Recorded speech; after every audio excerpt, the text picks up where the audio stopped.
मुंबईतली एक ब्रेकिंग बातमी येते। मुंबईतल्या गोरेगावमध्ये पत्रकाराचा मृत्यू झालेला आहे। सिद्धार्थनगरमध्ये टेरेसवरून पडून हा मृत्यू झालेला आहे।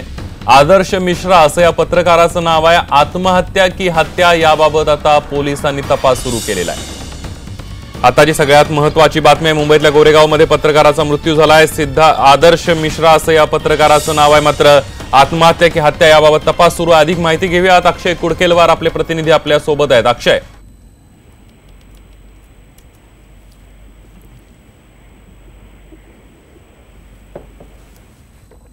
अक्षय माझा आवाज येतोय तुझ्यापर्यंत?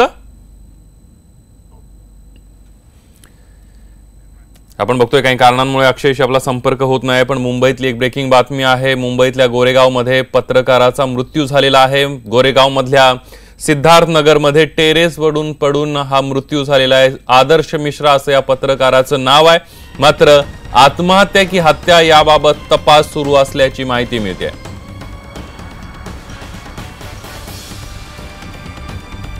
खरंच हा अपघात होता की आत्महत्या होती की या सगळ्यामध्ये हत्या करण्यात आली आहे, याबद्दल आता पोलीस तपास करतायत।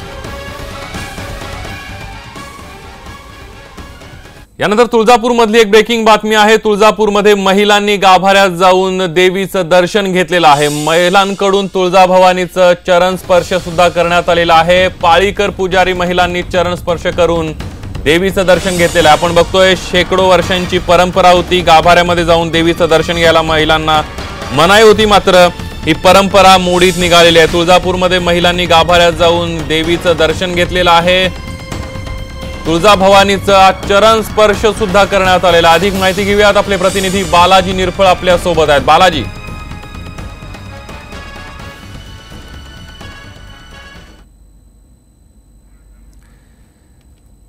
आपण बघतोय तुळजापूरमध्ये महिलांनी गाभाऱ्यात जाऊन दर्शन घेतलेलं आहे आणि महिलांकडून तुळजाभवानीचा चरण स्पर्श सुद्धा करण्यात आलेला आहे। आपण बघितलं तर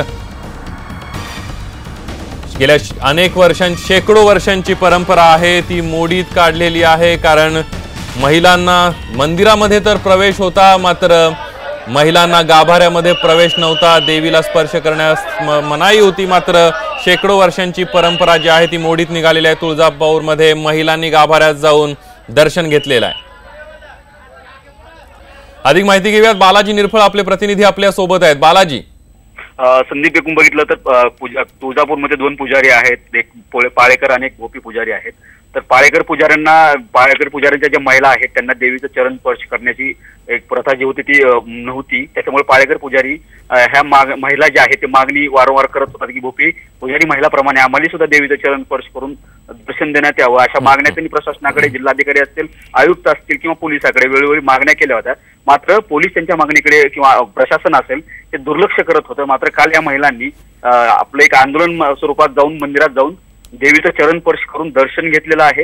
या जसा गोपी पुजाऱ्यांना महिलांना मान आहे तसाही मान मिळावा या पद्धतीत त्यांची मागणी होती। मागणीकडे दुर्लक्ष झाल्यामुळे या महिलांनी काल जाऊन हे मंदिराच्या गाभाऱ्यात जाऊन देवीचं चरण स्पर्श करून दर्शन घेतल्याने आता मंदिर प्रशासन या महिलावरती काही कारवाई करतं का किंवा काय होतं का, याकडे सगळ्या भाविकांचं असेल किंवा तुळजापूरवासियांचं असेल लक्ष लागलेलं आहे। अगदी धन्यवाद बालाजी, तुम्ही दिलेल्या संपूर्ण माहितीबद्दल।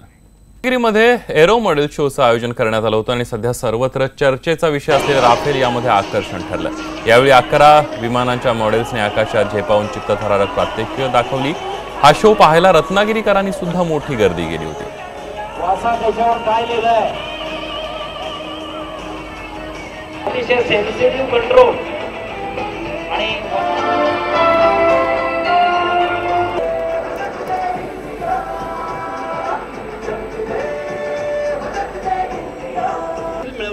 वेगवेगळे विमान उडवायचं, क्या बात, सुंदर।